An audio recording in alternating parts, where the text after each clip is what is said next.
We have discussed large deviation theory for independent and identically distributed random variables. Now what I want to do is to discuss what happens when the random variables are not independent, and this is a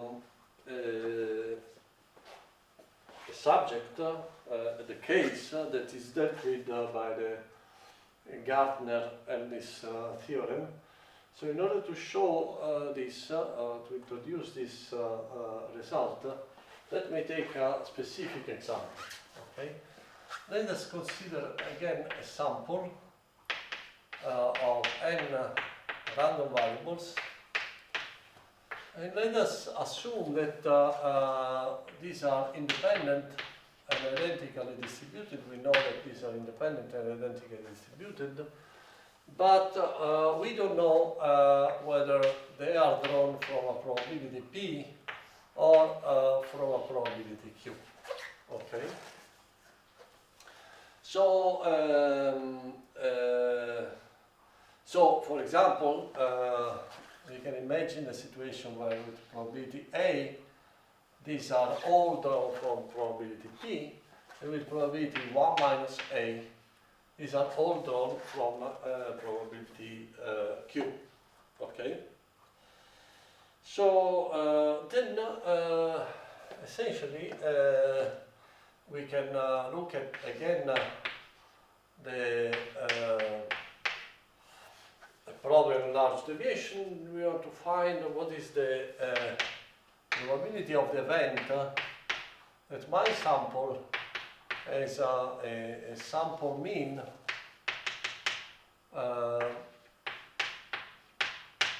that is, for example, let's say that is equal to x bar.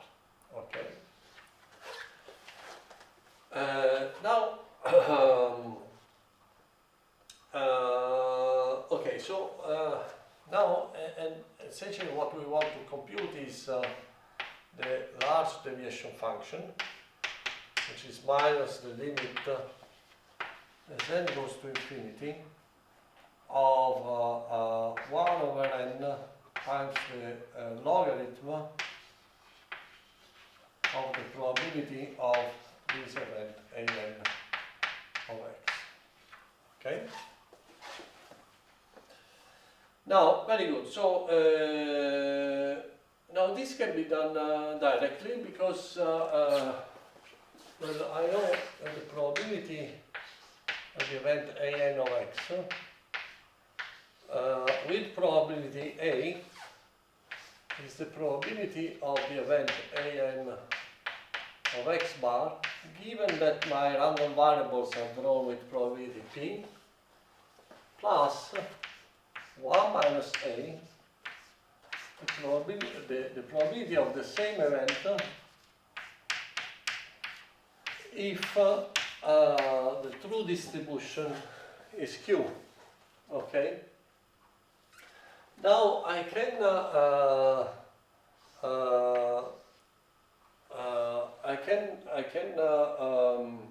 do, so this problem here, computing this probability, is a problem of large deviation of independent and identically distributed random variable from probability P.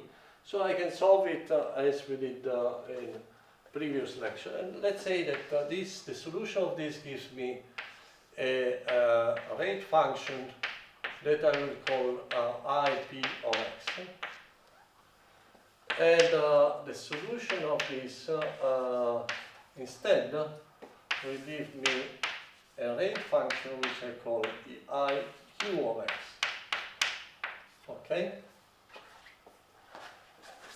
Now you see, when I put this expression into this limit here, then I have 1 over n times the log of two terms, each of which is going to 0 exponentially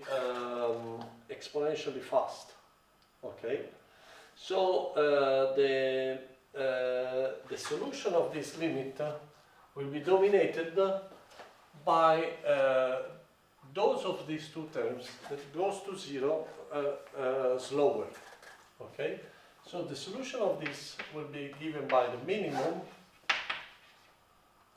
between these two curves, IP of x and IQ of x. Okay, so very simple. Okay, now so let us draw this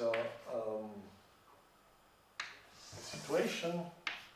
So let us imagine that you have a curve. This is, let's say, the curve IQ of x. And let's say that this is the curve IP of x. Okay. Now you see that when I solve this problem, the curve I of x will be given by the minimum of these two curves. So it will be given by this curve up to this point, and then this curve from for the rest. Okay. Okay, so you see that now the curve that we get as the solution of this problem, in this case, is very particular. So in particular, notice that this curve touches zero in 2 points. Well, this point here is the point where x bar is equal to the expected value of x. Is the expected value of x under P. And this point here is the point where this is equal to the expected value of x under the distribution Q. Okay. And now, if you ask yourself, when I take the limit as n goes to infinity of the sum of this of the sample mean, then this will either converge to one of these 2 points, because these are the point where the expected value, the sample mean, has a probability which is equal to, which is of order 1. Okay, so this limit as n goes to infinity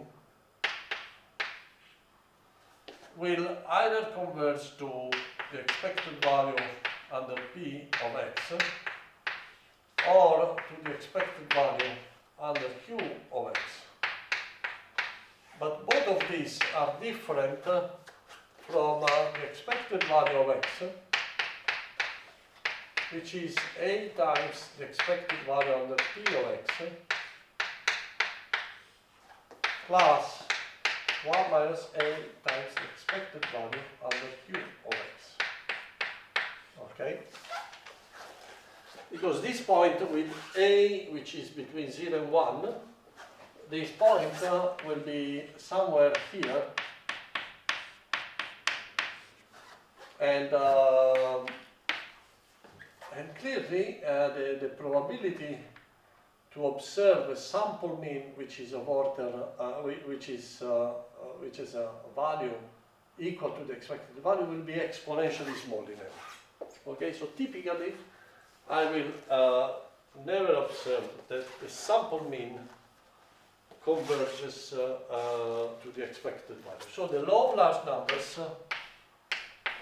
in this situation does not hold. And why it doesn't hold? Because well, these random variables are not independent. Okay, why are not independent? Because if I look at the first k of these random variables, then I can figure out whether this sample is coming from P or is coming from Q. So the first k random variables give me information about the n minus k other random variables. So these random variables are not, they are not independent. Okay. So because they are not independent, then in this case the law of large numbers does not hold, and the sample will either converge to this point or to this point. Okay. The other thing that you notice here is that this curve I of x is as a cusp here at this point. Okay. So this means that when you write the function phi of h, I remind you that so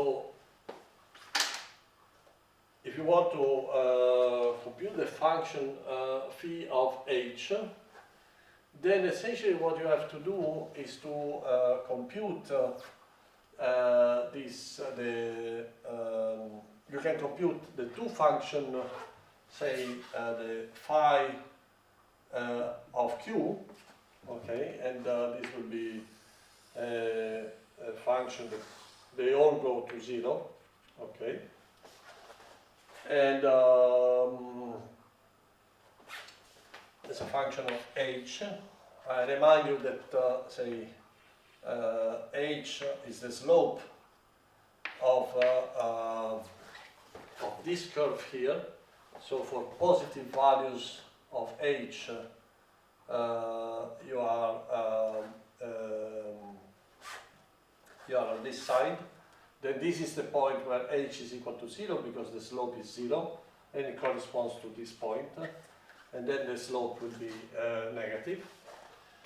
And so this will be the function phi p, phi q of x. And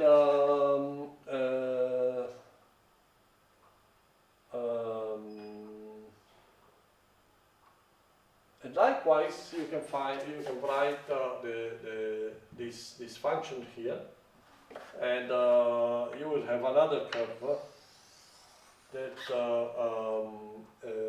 so I remind that the derivative of so here the derivative of this function must be equal to to x bar. So the point where this point here should correspond, in this case, to a positive derivative. In this case, should correspond to a negative derivative. Okay. So this function for the function phi will be generally approaching with a negative derivative at 0.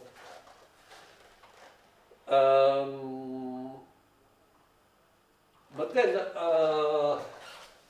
so these are the two functions, phi p of x and phi q of x. But now when you do this construction, and when you look at what is the function phi, what is the function phi of h, then you will find that this is a function that follows the curve phi p up to a certain point where the slope is equal to this positive slope here. Okay. Let's call, so where this is equal to, if you call this point, say x star, this will be, this point will be equal to the derivative of phi p, so the derivative of I p with respect to x bar at this point, and so the rest of this point of this curve will not belong to this function phi, and likewise for this function here. So the function phi is equal to will be equal to this up to a certain point which corresponds to the derivative of the function I at this point here. Okay. So essentially, as a result of this, you see that the function phi that you get by simply applying the rules that we have defined up to now is a function that is not even continuous and it's not single valued. Okay, because it goes like this, then it goes like this as you go from x, which is equal to minus infinity, to x bar, which is equal to plus infinity. Okay, so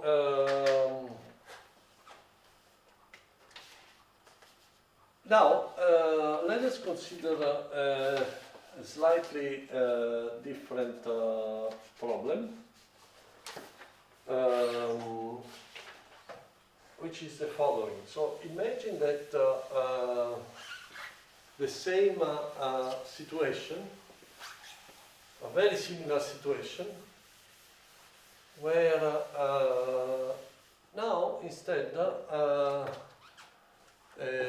we say that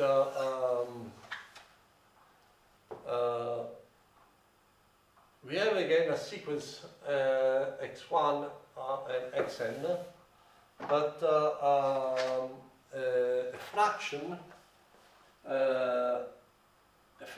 nu of these random variables are drawn from a distribution P, and the rest is drawn from a distribution Q.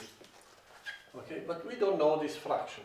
Okay, so you may think at this situation where each xi is drawn from either P or from Q with a certain probability nu, but you don't know nu.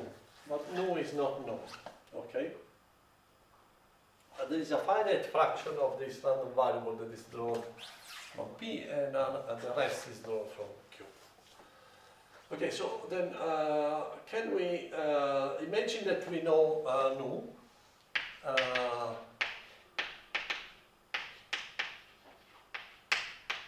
So if we know nu, then we can say that x1 to x n times nu are drawn from P, and x n nu plus 1 to x n are drawn from Q. Okay. Then the probability of the set an of x, if I know nu,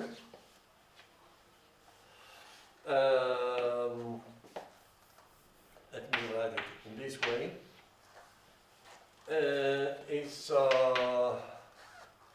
is equal to what? Well, it's equal to the integral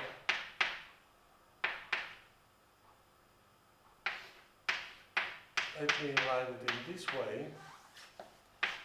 the probability that the first n no random variables have a mean which is equal to xp, and this is the probability, times the probability that the rest under P, okay, so this is given P, times the probability that the rest of the random variables, which are 1 minus nu times n, are drawn according to Q. And then and I have mean xq, and then I have to impose that this xp and xq has to be such that the mean of the whole sum is equal to x bar. Okay, so I want to put the delta function of x bar minus nu xp minus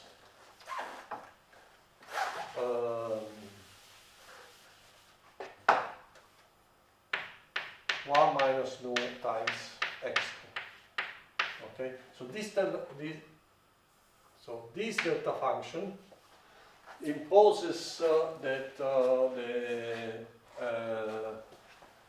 x bar, which is 1 over n over psi, is equal to, with probability nu, is equal to the sample mean of these random variables here, and with probability 1 minus nu is equal to, sorry, for a fraction of random variables, this is equal to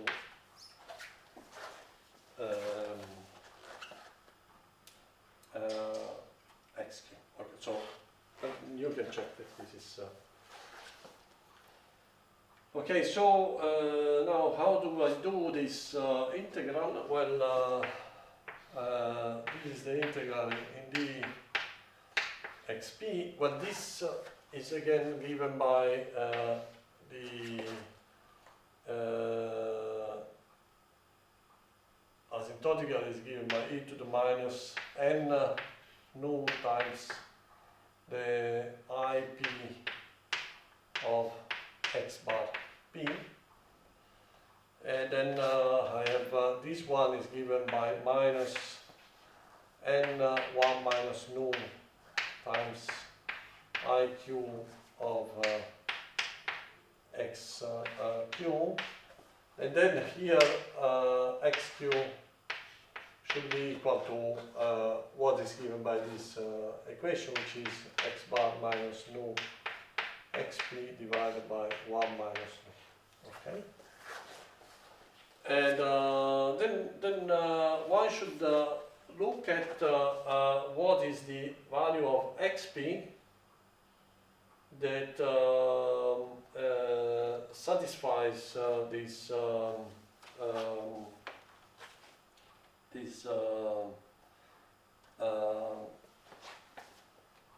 that gives you a saddle point here. Okay. Now, well, it is clear that say if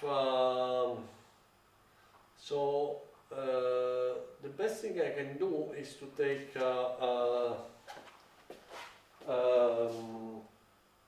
xp, which is equal to the expected value under p of p, because then the ip is equal to 0. Okay. So if I want to solve this problem, if I want to compute the probability of an of x and integrate over nu over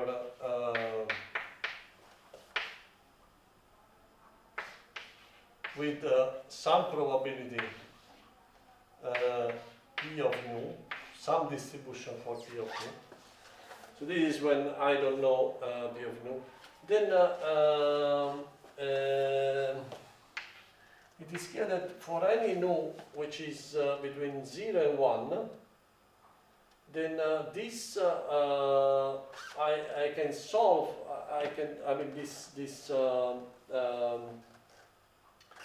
This integral, when I put this integral here, so this integral will be dominated by the values of xp and xq, such that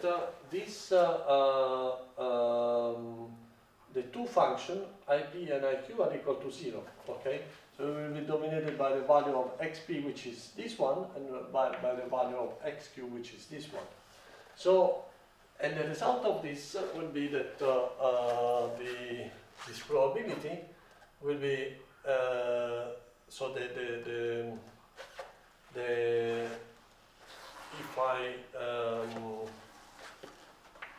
if I write this as e to the minus n times I bar of x. So it is evident that for all values of x bar which are inside this range, this integral here is dominated by the points where xp is equal to the expected value under p of x, and xq is dominated by the expected value under q of x. So what is clear is that if I solve this problem, so the solution of this problem will be equal to what you get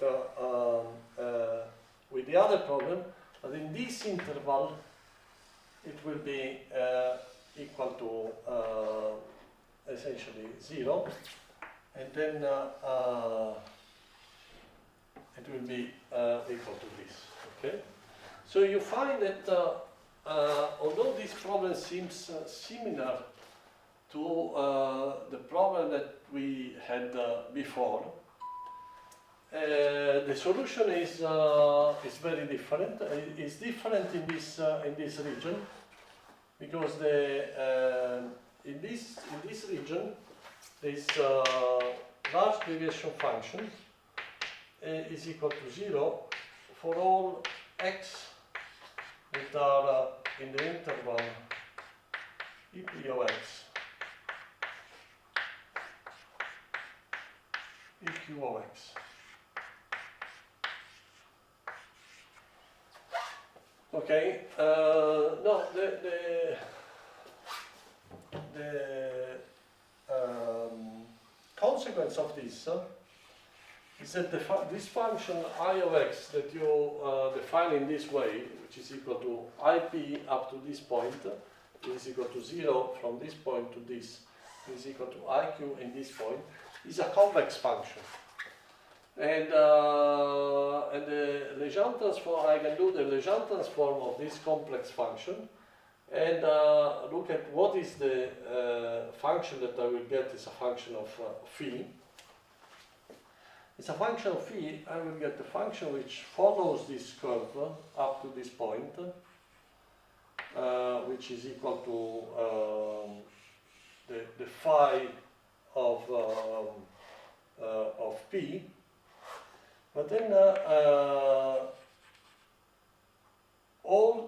so from this point, all this interval will correspond to the point when h is equal to 0, and then I will follow the 4-point phi of t. So these two regions, these two branches of the function are not taken into account.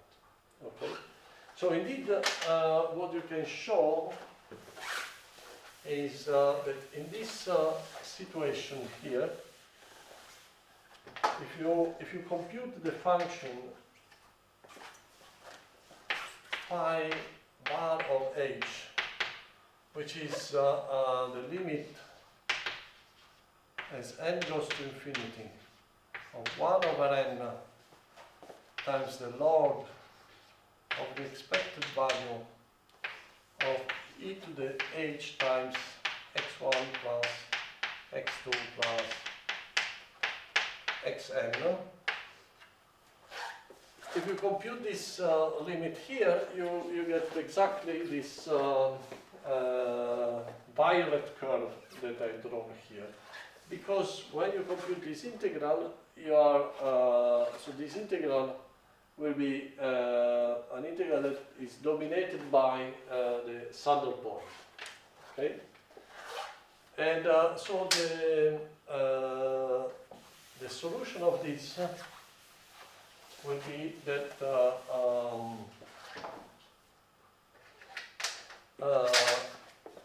solution of this will be the maximum between the two functions phi p of h and phi q of h. Okay, or if you want, you can also write this as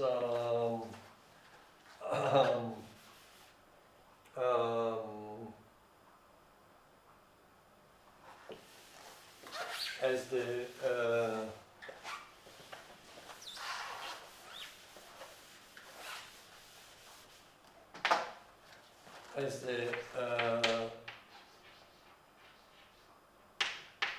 superior on all values of x bar of x times h minus I of x, where I of x is equal to this curve, this orange curve here.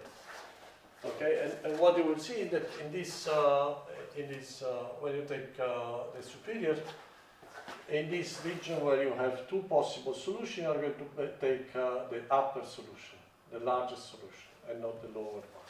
Okay, so you get out of this procedure, you get a single valued function, which is a convex function. Now you can do the back. The Legendre transform of this function here and compute a function I bar of x, which is, say, the minimum or the inf of h of x times h minus phi of h. And phi bar of h.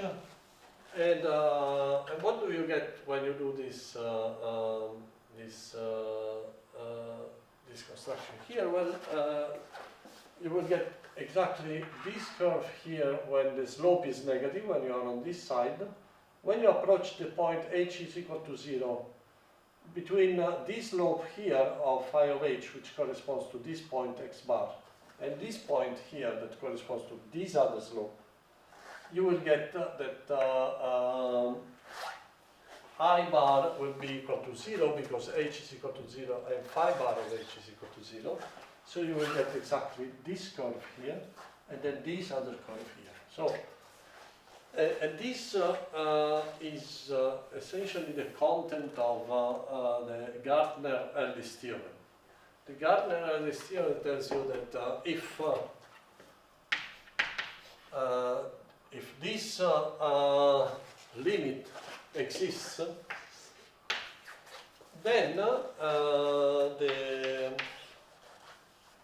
the convex envelope of the convex hull, which is this violet line here, of the large deviation function, is given by the Legendre transform of phi bar of h. Okay, so this allows you to compute at least the convex envelope of the large deviation function in all cases, in cases where the random variables are not independent. And in addition, in many cases, the convex envelope is what you are really interested in, and we will see that the convex substituting the true function with its convex envelope in statistical mechanics corresponds to what is called the Maxwell construction. That is a construction that allows you to describe the coexistence between different phases. So indeed, so to relate this to what we have discussed here, you remember in the first case we said that all these random variables either come all from P or all from Q with a certain probability, but they all come from P or they all come from Q. And then we will get in the orange curve. In the second case, we were saying that a fraction of these random variables come from P, and a fraction comes from Q. Okay, so as if these two distributions were coexisting in this sample. Okay, when you have this coexistence, then the right answer for the last deviation function is given by this convex hull that corresponds to Maxwell construction.